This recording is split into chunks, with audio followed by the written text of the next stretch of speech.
Sadar nggak sih kalau dunia pendidikan di Indonesia itu lagi ada di tengah-tengah transformasi yang besar banget.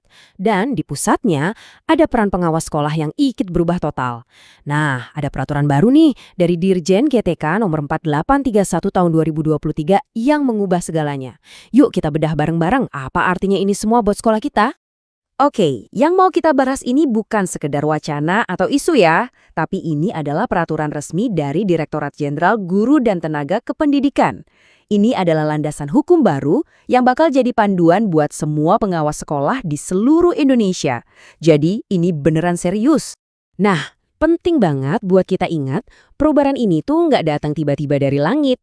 Ini adalah bagian yang nggak terpisahkan dari gerakan yang jauh lebih besar, yaitu inisiatif Merdeka Belajar. Tujuannya apa? Ya untuk menciptakan pembelajaran yang lebih relevan dan, yang paling penting, berpusat pada murid. Nah, ini yang jadi pertanyaan utamanya kan? Kita semua tahu peran pengawas sekolah itu penting, tapi dengan adanya semangat Merdeka Belajar, peran ini nggak bisa sama lagi kayak dulu. Jadi, gimana persisnya perubahannya? Apa sih yang sekarang jadi beda? Oke, sekarang kita masuk ke jantung perubahannya nih. Peraturan ini secara mendasar menggeser identitas seorang pengawas. Dari yang mungkin dulu sering kita anggap sebagai inspektur yang datang untuk memeriksa, kini bertransformasi jadi seorang mitra bagi sekolah. Coba dilihat di sini. Perbedaannya kelihatan jelas banget kan? Ada pergeseran besar. Dari yang tadinya fokus ke inspeksi dan memastikan kepatuhan, sekarang kita beralih ke kemitraan dan kolaborasi. Hubungan yang tadinya terasa hierarkis, atasan-bawahan, kini jadi pendampingan yang setara. Ini bukan cuma ganti istilah loh, tapi perubahan cara berpikir dan cara kerja yang fundamental. Nah, kata kunci dalam peraturan baru ini adalah pendampingan.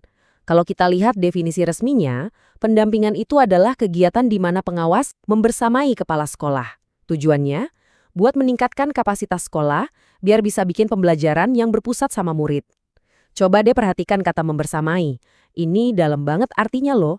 Ini nunjukin adanya kebersamaan, jalan bareng, bukan lagi pengawasan dari atas ke bawah. Tentu saja, kemitraan ini bukan berarti jalan gitu aja tanpa aturan main ya. Ada prinsip-prinsip dasar yang jadi fondasi dari peran baru ini.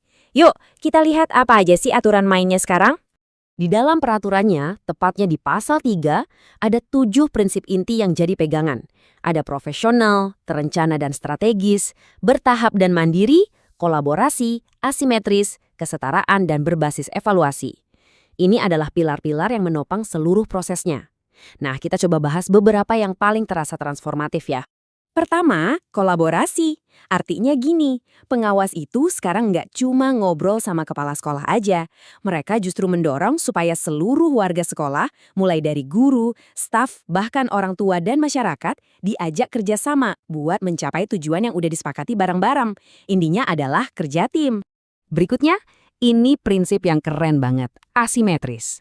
Maksudnya apa? Artinya nggak ada lagi tuh pendekatan satu resep untuk semua.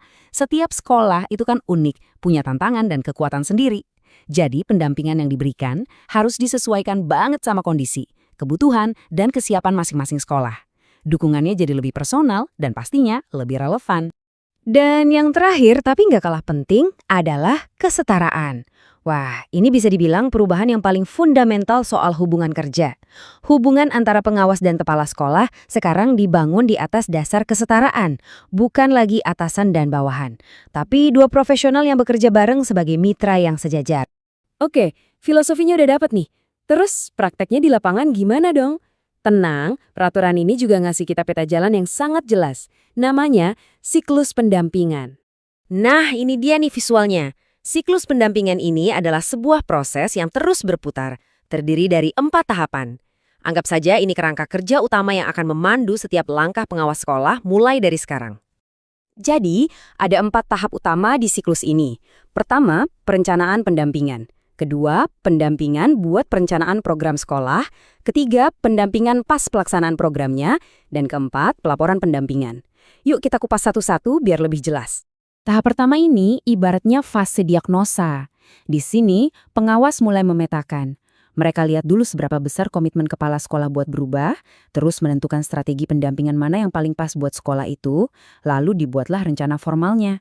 Termasuk juga menentukan sekolah mana yang butuh prioritas lebih. Masuk tahap 2, disinilah kolaborasi benar-benar dimulai. Pengawas akan duduk bareng kepala sekolah buat ngobrolin dan merefleksikan data-data penting. Contohnya dari rapor pendidikan. Dari situ, mereka gali bareng akar masalahnya, lalu mengembangkan rencana kerja dan anggaran sekolah juga bersama-sama. Kata kuncinya di sini adalah bersama-sama. Lanjut ke tahap 3, ini adalah fase eksekusi. Pas programnya jalan, pengawas gak lepas tangan gitu aja loh. Mereka secara aktif mendampingi, rutin melakukan refleksi bareng, ngasih umpan balik yang membangun, dan terus memantau perkembangannya sambil ngasih info ke Dinas Pendidikan. Dan akhirnya tahap 4, pelaporan. Tapi ini bukan cuma soal ngumpulin kertas ya. Laporan ini isinya evaluasi dan rekomendasi yang bisa dipakai buat advokasi ke Dinas Pendidikan. Lebih dari itu, tahap ini juga mendorong pengawas buat berbagi praktik baik. Dan yang terpenting, data yang terkumpul dipakai lagi sebagai dasar buat merencanakan siklus pendampingan selanjutnya. Jadi ini adalah siklus yang terus berputar untuk jadi lebih baik. Oke, kita udah lihat nih semua prosesnya. Mungkin ada yang mikir, wah kok kayaknya jadi lebih kompleks ya? Buat apa sih semua ini? Nah, ini dia jawabannya. Mari kita simpulkan kenapa semua perubahan ini jadi penting banget. Kalau kita lihat di pasal 4 peraturan ini, tujuan akhirnya itu dirangkum dengan sangat jelas dan keren banget.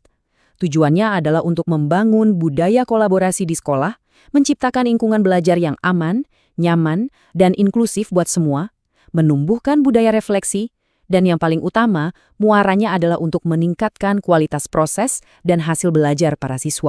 Ada satu kutipan dari peraturan ini yang menurut saya ngena banget dan jadi rangkuman dari semangat perubahan ini, yaitu untuk mengembangkan program pembelajaran yang berpusat kepada peserta didik yang disesuaikan dengan karakteristik, kebutuhan, dan potensi masing-masing sekolah. Semuanya kembali ke murid dan keunikan tiap sekolah. Jadi jelas ya, kita sedang menyaksikan sebuah pergeseran besar dari pengawasan menjadi kemitraan, dari kepatuhan menuju pertumbuhan bersama. Nah, ini meninggalkan satu pertanyaan penting buat kita renungkan bersama. Bagaimana kemitraan yang baru ini, menurut Anda, akan benar-benar mengubah masa depan pembelajaran di Indonesia?